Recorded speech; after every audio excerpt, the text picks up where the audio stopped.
Hello guys, अब तो jet के रिजल्ट्स भी आ गए हैं एंड अब जो एग्ज़ाम और रिजल्ट्स ये सारी चीज़ें ऑलमोस्ट ख़त्म हो चुकी है। अब बारी है इंटरव्यूज़ की। एंड अगर आप देखोगे काफ़ी एम्स ने ऑलरेडी अपनी पीआई शॉर्ट लिस्ट रिलीज़ कर दी है। And in the coming days जो बच्चे कुछ आए हैं वो भी रिलीज़ कर देंगे अपनी शॉर्ट लिस्ट। एंड आपको आई थिंक ऑलरेडी काफ़ी कॉलेजेस की या काफ़ी एम्स की ईमेल्स आ गई होंगी, स्टेज 1 की, स्टेज 2 की। और अगर आप पहली बार इंटरव्यू देने जा रहे हो, अगर आपको ज़्यादा आइडिया नहीं है कैसा होता है एम का इंटरव्यू, क्या एक्सपीरियंस है, किस टाइप के क्वेश्चंस पूछे जाते हैं, तो मैं ट्राई करूँगा अपनी खुद की इंटरव्यू एक्सपीरियंसेस शेयर करने की। जब मैं कैट का एग्ज़ाम दे रहा तो मैंने भी 4-5 इंटरव्यूज़ दिए थे। तो आई थिंक मैंने लास्ट ईयर भी वीडियोस डाली थी एंड वो ऑब्वियसली इस न्यू बैच को या इस कोहोर्ट को फीड पे नहीं दिखेगी। तो मैं कोशिश करूँगा कि वापस से अपनी इंटरव्यू एक्सपीरियंसेस रिकॉर्ड करके शेयर कर दूँ, जिससे आपकी थोड़ी हेल्प हो जाए।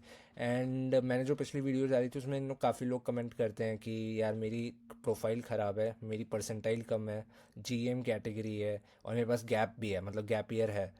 तो मेरे क्या चांसेस रहते हैं कि अगर मैं एक डिसेंट इंटरव्यू दूँ, अच्छा इंटरव्यू दूँ, तो मैं क्लियर कर पाऊँगा या नहीं कर पाऊँगा, कन्वर्जन के क्या चांसेस रहते हैं।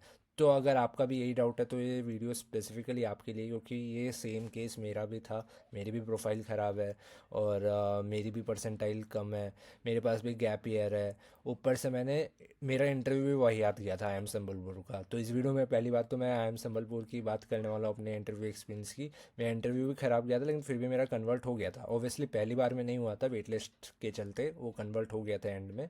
बट मैं इसमें ये जो आपका मिथ रहता है कि यार गैप ईयर है तो नहीं होगा कन्वर्ट, और प्रोफाइल अगर ख़राब है या परसेंटाइल कम है तो मे बी कन्वर्ट ना हो, बट ऐसा सीन नहीं है। मैं ये सारी चीज़ें आपको क्लियर कर दूंगा इस वीडियो में। अगर आप देखोगे मेरी कैटेगरी है जनरल, और जनरल इंजीनियरिंग मेल ही है मेरा। एंड मेरी परसेंटाइल भी देख लो 92 है, काफ़ी मतलब बाकियों से तो काफ़ी कम है। और इसी रेंज में बच्चे पूछते हैं भाई 89-90 वाले कि मेरा कन्वर्ट हो पाएगा नहीं हो पाएगा। तो मेरी भी देख लो सिमिलर रेंज में ही परसेंटाइल है और मेरे पास गैप भी है। अगर एजुकेशन की बात करो तो देखो मैंने इंजीनियरिंग कर रखी है एंड मेरे पास 2 साल का गैप भी है। ठीक है, गैप भी आ गया पिक्चर में। एंड वर्क एक्सपीरियंस की बात करूँ तो मेरे पास एज ऑफ फेब्रुवरी 2024 जब मैं इंटरव्यू दे रहा था तो 2 साल और 6 महीने का मेरे पास वर्क एक्स था। ठीक है। अब पहले मैं आपको अपना ये दिखा देता हूँ कॉल लेटर, जो मेरे को 92% में कॉल आई थी आई एम संबलपुर की। मेरा इंटरव्यू मार्च 11 को शेड्यूल था एंड हमारे टाइम बस ऑनलाइन मोड ही था, मतलब हमें कोई ऑफलाइन ऑप्शन ऐसा नहीं मिला था। But I think last year से उन्होंने ऑफलाइन चॉइस भी देना स्टार्ट कर दी है। आई थिंक वो अपने आई एम संबलपुर कैंपस पे इंटरव्यू कंडक्ट करते हैं और दिल्ली भी उनका एक सेंटर है, दिल्ली में भी किसी कॉलेज में वो लोग करते होंगे। तो मैं बोल रहा हूँ अगर आपको भी इस साल ऑफलाइन चॉइस मिलती है तो मैं सजेस्ट करूँगा आप ऑफलाइन जाके दे सकते हो, अगर आप दिल्ली के आसपास रहते हो या संबलपुर में आपका घर है। बिकॉज ऐसा कुछ नहीं है पहली बात तो कि जो ऑनलाइन चूज़ कर रहा है उसके कन्वर्जन के चांसेस ज़्यादा है या जो ऑफलाइन कर रहा है उसके कन्वर्जन के चांसेस ज़्यादा है, ऐसा कुछ भी नहीं है। मैं सिर्फ इसलिए बोल रहा हूँ कि आप ऑफलाइन चूज़ करो ताकि आप आप उधर बाकी कैंडिडेट से मिलोगे तो आपको एक आप जो भी बात करोगे आप, वो कैंडिडेट्स भी डिफरेंट कॉलेजेस या डिफरेंट टाइम्स के इंटरव्यूज़ दे रहे होंगे तो आपको एक पता चलता रहेगा किस टाइप के क्वेश्चंस पूछे जा रहे हैं उस इंटरव्यूज़ में। आपको एक ट्रांसक्रिप्ट मिल जाएगी एंड ऐसा भी हो सकता है कि आप जिससे बात कर रहे हो वो भी सेम ही कॉलेज ज्वाइन कर रहा हो 6 महीने बाद या 4-5 महीने बाद जो आप कर रहे हो, तो आप पहले से जानते रहोगे लोगों को। तो मे बी हेल्पफुल रहेगी, तो इसलिए मैं सजेस्ट कर रहा हूँ आप ऑफलाइन चूज़ कर सकते हो। बट ऐसा कोई कन्वर्जन का सीन नहीं है, ऑनलाइन में भी सेम चांसेस रहते हैं, ऑफलाइन में भी सेम चांसेस रहते हैं। और आप देख सकते हो ये मेरा कन्वर्जन का था जब मेरा कन्वर्ट हो गया था फाइनली। एमबीए प्रोग्राम था एंड इन्होंने जो भी फ़ीस भरने बोली थी वो मैंने नहीं भरी थी क्योंकि मेरे को ज्वाइन नहीं करनी थी। बट यप, इस प्रोफाइल में भी कन्वर्ट हो गया था और मैं तो इंटरव्यू भी अगेन वाहियात गया था, काफ़ी वाहियात।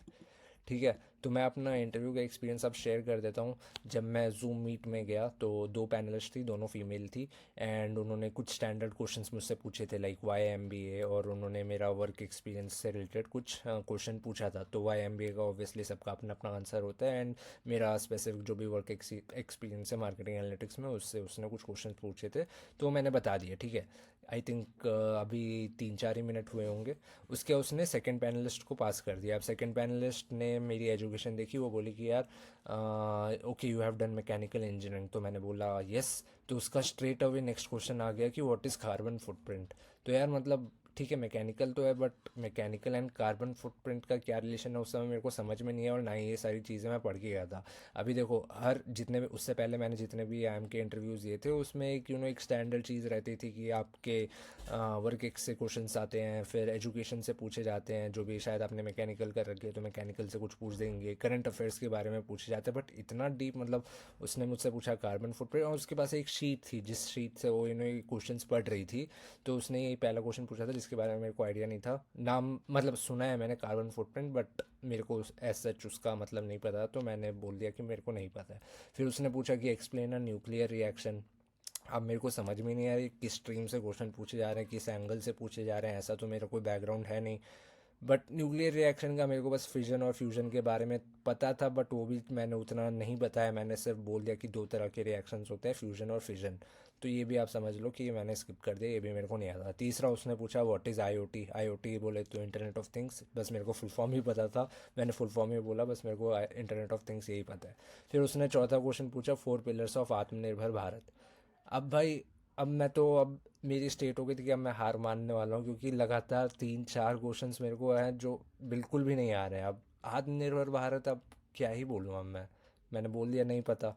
फिर उसने बोला how many fundamental rights are there, तो उसमें मैंने आई थिंक 7 आंसर बोला था कि 7 होते हैं, आई थिंक 6 होती है, बट तो मेरा गलत था, बट मैंने 7 आंसर कर दिया था। फिर उसने पूछा था कि हाउ मेनी फंडामेंटल ड्यूटीज़, तो उसका आई थिंक मेरे को 2 नंबर में कन्फ्यूजन था, 11 और 21 में, बट मैंने उसका आंसर नहीं, तो ये भी मैंने बोल दिया पता नहीं भाई। फिर उसने पूछा कैन फंडामेंटल ड्यूटीज़ भी लीगली एनफोर्स, तो इस क्वेश्चन का बेसिकली ये मतलब है कि अगर आप मान लो फंडामेंटल ड्यूटी को फॉलो नहीं कर रहे हो तो क्या आपको जेल में डाल दिया जाएगा। तो इस क्वेश्चन का मतलब ये, बट उस समय मेरे को ये भी नहीं समझ आया कि क्या बोल रही है लीगली एनफोर्स, मैंने यस बोल दिया, ठीक है, आंसर इसका ना था, मतलब इट कैन नॉट बी, और fundamental duties can not be legally enforced, नहीं पता था।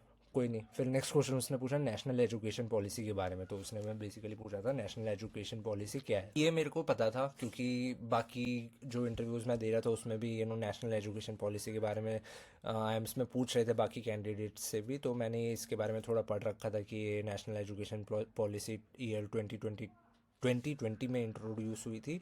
एंड कुछ उसका एक प्रिंसिपल था कि जो भी आपका एजुकेशन बजट है it should be around 3 to 6% of your GDP, ऐसा कुछ था। और उसमें टीचर्स की अपस्किलिंग करेंगे, स्कूल्स इंप्रूव करेंगे, वगैरह वगैरह चीज़ें थी, जो मैंने जो भी जितना मेरे को पता था मैंने वो बता दी।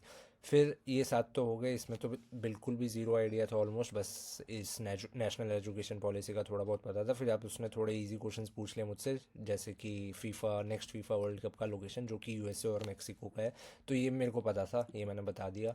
फिर उसने पूछा कि recently inaugurated atomic power plant मतलब कहाँ पे हुआ था इनॉग्रेट, तो इसका भी मेरे को आइडिया नहीं था, आई थिंक तमिलनाडु में उस टाइम हुआ था, बट मैंने इसको भी बोल दिया कि नहीं पता। फिर उसने पूछा who on the 2023 cricket world cup, तो ये तो सबको पता है, ये मेरे को भी पता था, ऑस्ट्रेलिया इसका आंसर था। फिर उसने पूछा व्हाट इज़ पैरालंपिक्स, ये भी मेरे को पता था, पैरालंपिक्स सबको ही पता होगा। उसके बाद फिर इसने पूछा difference between make in India and make for India. अब इधर तक तो मैं अब मतलब ऑलरेडी मैं जब हार मान ही चुका था, मैं इसमें क्या ही ट्राई करता, मैं सोचा अगर मैंने ऐसा बोल दिया कि मेक इन इंडिया मीन्स जो इंडिया के लिए इंडिया में बना है, और मेक फॉर इंडिया जो इंडिया के लिए बन रहा है, तो मेरा वो वाला हाल हो जाएगा जो आपने एक यूपीएससी वीडियो देखी होगी इंटरव्यू की, कि सर पूछते हैं उससे कि what is the difference between carburettor engine and MPFI engine, तो बंदा बोलता है कि कार्बोरेटर इंजन में कार्बोरेटर यूज़ होता है एंड एमपीएफआई में जो भी एमपीएफआई यूज़ होता है करके, तो मैं सोचा नहीं नहीं बोलना चाहिए, तो मैंने उस समय फिर दिमाग भी ज़्यादा नहीं लगाया और इसको भी मैंने स्किप कर दिया। तो अगर आप देखोगे तो 12 में से मेरे को हार्डली 1, 2, 3 और 4, 12 में से मेरे को बस 4 क्वेश्चन जो मेरे को पूरे एग्जैक्टली सही पता थे, और बाकी मैंने स्किप कर दिया। तो काफ़ी ख़राब इंटरव्यू गया था, वही याद गया था। इस तरह के क्वेश्चंस भी मुझसे क्यों पूछे मेरे को ये भी नहीं पता है, क्योंकि मैंने बाकी लोगों के इंटरव्यू एक्सपीरियंसेस की वीडियो देखी, तो उनसे तो यार उनके प्रोफाइल के बारे में पूछ रहे हैं, वर्क एक्सपीरियंस के बारे में पूछ रहे हैं, लेकिन मेरे से अब ऐसे क्वेश्चंस क्यों पूछे गए मेरे को बिल्कुल भी आइडिया नहीं है। और मैंने जो बाकी इंटरव्यूज़ भी दिए हैं, आई एम शिलोंग का, आई एम अमृतसर का, सैप का, तो इन सब में भी मेरे मतलब स्टैंडर्ड क्वेश्चंस या थोड़े मैथमेटिकल क्वेश्चंस पूछे हैं, बट इस टाइप के तो पता नहीं किसी भी आई एम ने ऐसा इंटरव्यू नहीं लिया था। बट होता है, पैनल पे डिपेंड करता है, हो सकता है आपके साथ ऐसा ना हो सकता है आपसे रेलेवेंट क्वेश्चंस पूछे जाए, बट मेरा ये सीन था। एंड अगेन मेरे को तो कोई उम्मीद भी नहीं थी इस कॉलेज से कि मेरा कन्वर्ट होगा, बट जब भी इसका रिज़ल्ट आया था तो वो एक वेट लिस्ट आई थी, बट वो एंड एंड में जाके कन्वर्ट हो गई थी। सो चलो, होना था हो गया। एंड अगर आपको कमेंट्स में कोई क्वेश्चन होंगे तो आप डाल देना, मैं आंसर करने का ट्राई करूँगा। Thank you for watching.